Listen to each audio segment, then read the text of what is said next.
जैसा कि बेटा आपको दिख रहा होगा यहाँ पे प्रीवियस ईयर का क्वेश्चन मैं यहाँ पे कंसीडर कर रहा हूँ, ले रहा हूँ मैं। ठीक है, लेटेस्ट मैंने पीछे से लिया है बेटा, इसलिए कि इसी लेटेस्ट क्वेश्चन हम आपको कराएंगे, लेटेस्ट क्या क्वेश्चन आया हुआ है जो। ठीक है, तो इसमें सबसे पहले अगर हम देखें, ठीक है, इसमें अगर सबसे पहले हम देखें बेटा यहाँ पे, तो क्वेश्चन नंबर 30, अगर क्वेश्चन नंबर 30 को आप देखो तो क्वेश्चन नंबर 30 में कहा है कि which one of the following graph represent the equation of motion v is equal to u plus at where all equations are non-zero and symbols carry their usual meaning। तो ये तो बेटा board में हम लोगों ने डेराइव ही किया है इसको, इस इक्वेशन को v is equal to u plus at जो है बेटा v is equal to u plus at, इसको तो हम लोगों ने डेराइव ही किया है कि अगर इधर मान लिया जाए, अगर इधर टाइम होता है, अगर इधर क्या होता है बेटा टाइम,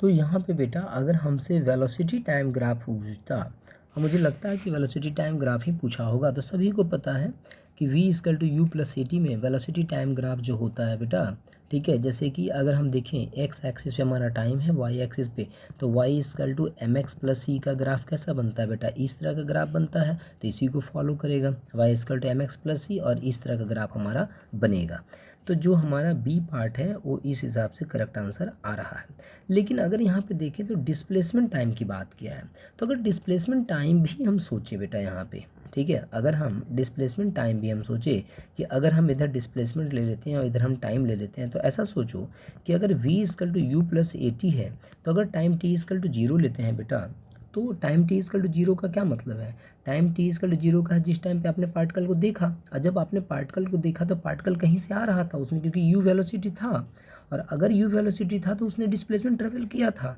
तो time t equal to zero पे भी बेटा पार्टिकल में एक डिस्प्लेसमेंट होगा, और जैसे जैसे टाइम बढ़ेगा बेटा एक्सेलेरेशन है तो उसका वेलोसिटी, इसका जो वैल्यू है बेटा वो भी इंक्रीज करेगा। सो इस तरह से भी बेटा बी पार्ट भी इसका करेक्ट आंसर है, अगर ऐसे भी देखें तो बी पार्ट इसका करेक्ट आंसर है। नाउ क्वेश्चन नंबर 29, अगर क्वेश्चन नंबर 29 को यहाँ पे हम देखें बेटा, ठीक है, ये भी 2023 एनडीए में आया हुआ है, हालांकि ये क्वेश्चन मैंने चेक किया यूपीएससी के साइट पे, तो इसमें बेटा यूटी, एक तो यहाँ पे यूटी इंटू 1/2 है, ये गलत लिखा हुआ है बेटा यहाँ पे, ये है y equal to, this is u t minus half g t square है बेटा, क्वेश्चन ये था यूपीएससी के साइट पे हमने चेक किया। तो अगर इसको डिफ्रेंशिएट करोगे वाई को, तो d Y upon D t क्या दे देगा बेटा, velocity, d Y upon D t velocity in Y direction, so this is equal to u t, so this is equal to u हो जाएगा बेटा, minus 1/2, this is g into कितना 2t, so T T यहाँ पे sorry 2 cut जाएगा बेटा यहाँ पे, तो क्या बच जाएगा, so D Y upon D T, this is the velocity and velocity in Y direction, so this is equal to U minus this is G T, और अगर फिर से डिफ्रेंशिएट करोगे बेटा तो एक्सेलेरेशन दे देगा वाई डायरेक्शन में, so this is equal to u क्या है बेटा कांस्टेंट वेलोसिटी, इनिशियल वेलोसिटी जो कि कांस्टेंट होता है, तो इसका डिफरेंशिएशन कितना 0 माइनस जी कांस्टेंट है बेटा, टी का डिफरेंशिएशन कितना 1, सो ए वाई इक्वल टू कितना हो जाएगा बेटा माइनस जी, तो उसके अकॉर्डिंग अगर हम देखें तो व्हाट इज फोर्स, तो force equal to mass into acceleration, so this is minus m g, this is the correct answer इसका होगा बेटा। ठीक है, लेकिन यहाँ पे प्लस गिवन है, ठीक है, यहाँ पे प्लस गिवन है, तो प्लस अगर होगा बेटा तो उसका आंसर एम जी होगा, बट यूपीएससी के साइड पे मैंने चेक किया बेटा इस क्वेश्चन को, question s equal to u t minus g t square है बेटा, तो उसके अकॉर्डिंग आंसर जो होगा माइनस एम जी होगा। नाउ नेक्स्ट क्वेश्चन अगर देखें क्वेश्चन नंबर 28, क्वेश्चन नंबर 28 में कहा है बेटा आपसे कि Ram records the odometer reading of his car for distance covered from 2000 kilometre. Odometer जो है बेटा, ओडोमीटर क्या करता है, स्पीड मेजर करता है, ठीक है, उसमें देखा कि रीडिंग में जो नहीं डिस्टेंस मेजर करता है ना, डिस्टेंस, ओडोमीटर डिस्टेंस मेजर करता है, तो ओडोमीटर में देखा कि 2000 किलोमीटर हो गया था और 8 घंटे वो चला है, 8 घंटे चलने के बाद बेटा वो कितना चल गया 2400 किलोमीटर, तो डिस्टेंस कितना ट्रेवल किया बेटा उसने 400, ठीक है, जो डिस्टेंस ट्रेवल किया बेटा कितना 400 मीटर, टाइम कितना लगा किलोमीटर, सॉरी किलोमीटर, और टाइम कितना लगा बेटा 8 hours. So what is the average speed बेटा, तो v एवरेज इजकल टू हम तो जानते हैं this is equal to total distance upon total क्या होता है बेटा, this is equal to time, so this is equal to total distance कितना, दिस इज 400, टोटल टाइम कितना 8 hours, so this is equal to 50 km/h. This is the answer बेटा. Now question number 27. ये सारा NDM देखो आया हुआ 2023 में बेटा. क्वेश्चन नंबर 27 को देखें तो 1 block of 2 kg mass is placed on the top of another block of 3 kg mass. The coefficient of static friction between the two blocks is 0.2. एक ब्लॉक है बेटा नीचे, ये 3 kg का है. एक ब्लॉक है बेटा इसके ऊपर, देखिए 2 kg का है. ठीक है, ये 3 kg का है बेटा और ये कितना है 2 kg का. यहाँ पे फोर्स लगा रहा है F और बोल रहा है कि यहाँ पे फ्रिक्शन फोर्स लगेगा. और कितना फ्रिक्शन फोर्स लगेगा कि दोनों ब्लॉक साथ में मूव कर जाए बेटा. ठीक है, तो अगर यहाँ पे हम अलग अलग दोनों का डायग्राम बनाएं बेटा. ठीक है, अगर यहाँ पे हम दोनों का अलग अलग डायग्राम बनाएं, दोनों जो हमारे पास ब्लॉक हैं, 2 ब्लॉक है ना हमारे पास, तो दोनों ब्लॉक का अगर अलग अलग डायग्राम, जैसे नीचे वाले पे अगर फोर्स F लगा रहे हो, अब बोला कि दोनों साथ में मूव कर रहा है. अगर आप F फोर्स लगा रहे हो बेटा और दोनों ब्लॉक क्या कर रहा है, साथ में मूव कर रहा है, तो साथ में अगर दोनों ब्लॉक मूव करेगा बेटा, तो दोनों ब्लॉक साथ में मूव करने के कारण जो फोर्स होगा बेटा, हम क्या जानते हैं, force equal to mass into acceleration. तो वही लगेगा बेटा, फोर्स इक्वल टू कितना, मास इनटू एक्सेलेरेशन. तो अगर हम force equal to mass into acceleration यहाँ पे लगाते हैं, ठीक है, सो दिस इक्वल टू, अगर मान लीजिए इसका एक्सेलेरेशन ए हो गया, तो एक्सेलेरेशन ए इक्वल टू कितना, this is force upon total mass कितना, तो total mass equal to 3 plus कितना हो जाएगा 2 kg. ठीक है, सो बेटा इसका दोनों का एक्सेलेरेशन कितना हो जाएगा ए. तो ऊपर वाले ब्लॉक में क्या होगा बेटा, फ्रिक्शन फोर्स इधर लगेगा और इसका रिएक्शन फिर इधर लगेगा बेटा. सो दोनों ये एफ तो ये भी एफ, तो फ्रिक्शन फोर्स इक्वल टू कितना होता है, this equal to mass into acceleration. So mass into f upon this equal to 5. ठीक है, अब अगर दोनों में स्कीड नहीं कर रहा है बेटा, तो स्कीड नहीं कर रहा तो फ्रिक्शन फोर्स क्या होना चाहिए, less than equal to this equal to f max के बराबर होना चाहिए बेटा. So this equal to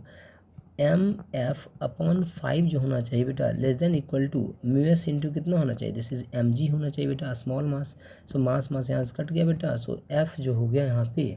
F is less than equal to mu s into कितना हो जाएगा बेटा. So this is equal to mu s into कितना, m प्लस एम इंटू कितना हो गया जी. वैल्यू पुट करोगे बेटा तो f की वैल्यू जो आ जाएगी आपकी यहाँ पे, ठीक है, f की जो वैल्यू आ जाएगी यहाँ पे, f की वैल्यू जो आ जाएगी, this is equal to 0.2 into 5 into 10. So this is equal to f is less than equal to कितना आ जाएगा, सो दिस इज 10 न्यूटन.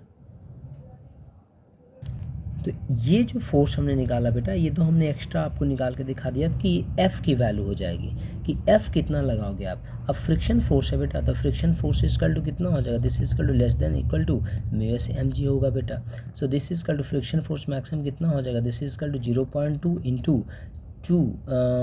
20, क्योंकि 2 मास है, G equal to 10. So F is less than equal to कितना हो जाएगा बेटा, this is equal to 4 newton. So maximum friction force कितना लगेगा बेटा, so this is equal to 4 newton is the correct answer. तो ये आंसर आपका होगा 4 न्यूटन. ये तो हमने निकाल दिया आपको कि नीचे वाला जो ब्लॉक है उस पर कितना मैक्सिमम फोर्स हम लगाएंगे कि दोनों बॉडी मूव करेगा साथ में, और यहाँ से हम फ्रिक्शन फोर्स भी निकाल सकते हैं. तो ये मैंने आपको एक्स्ट्रा करके बताया कि अगर कभी ऐसा भी क्वेश्चन आ जाए बेटा कि आपसे पूछे कि मैक्सिमम फोर्स कितना हम लगाएंगे नीचे वाले ब्लॉक पे कि दोनों साथ में मूव करेगा, तो उसका आंसर ये से आप बता सकते हैं. और एक्चुअल आंसर अभी आपका यहाँ पे ये आया है.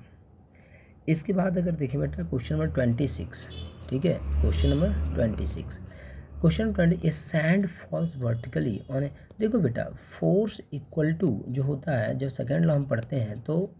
क्या होता है बेटा, rate of change of momentum with respect to क्या होता है, टाइम. अब समझना बात को, तो F इक्वल टू के constant and d upon dt, और यहाँ पे क्या हो गया बेटा, mass into velocity, this is the momentum. तो कभी कभी क्या होता है बेटा, मास वेरिएबल होता है, कभी कभी वेलोसिटी वेरिएबल होता है. जनरली हम मास को कांस्टेंट लेते हैं बेटा, इसीलिए हम बार बार हम क्या करते थे कि force equal to this equal to k and mass को कांस्टेंट लेते थे, तो this is dv upon dt लिखते थे बेटा. So this equal to mass into vector के लेने की यहाँ ज़रूरत नहीं है, क्योंकि हमने यहाँ पे सिर्फ मैग्नीट्यूड की बात करें तो वेक्टर यहाँ पे मैं मिटा देता हूँ बेटा, वेक्टर लेने की कोई ज़रूरत यहाँ पे नहीं है. सो दिस इक्वल टू हम लेते हैं m and this equal to acceleration, और k इक्वल टू 1 होता है. So this equal to f equal to mass into acceleration. लेकिन ये ज़रूरी नहीं है बेटा कि वेलोसिटी ही वैरी करेगा, मास भी वैरी कर सकता है. जैसे जब हम रॉकेट की बात करते हैं बेटा तो हम मास वेरी करते हैं, मास डिक्रीज होता जाता है। अब यहाँ पे इस क्वेश्चन में भी इसने यही कहा है बेटा कि मास वेरी कर रहा है, तो मास वेरी करेगा तो क्या हो जाएगा बेटा, तो force equal to this equal to k and velocity को हमने बाहर रख लिया, so this is d m upon D t, and यही d m upon k equal to तो 1 ही होता है बेटा। सो एफ इक्वल टू कितना हो जाएगा, v d m upon D T, this is also force. यहाँ पे क्या मास वेरी कर रहा है, वेलोसिटी कांस्टेंट है, आपका स्पीड कांस्टेंट है, तो v इक्वल टू कितना है बेटा 2 मीटर पर second, and d m upon D t कितना गिवन है बेटा, सो दिस इक्वल टू आपका 0.1, दिस इज के जी पर सेकेंड, वैल्यू पुट कर दो, तो एफ इक्वल टू कितना 2 into this is 0.1, so f equal to this is 0.2, क्या आ गया newton. This is the correct answer.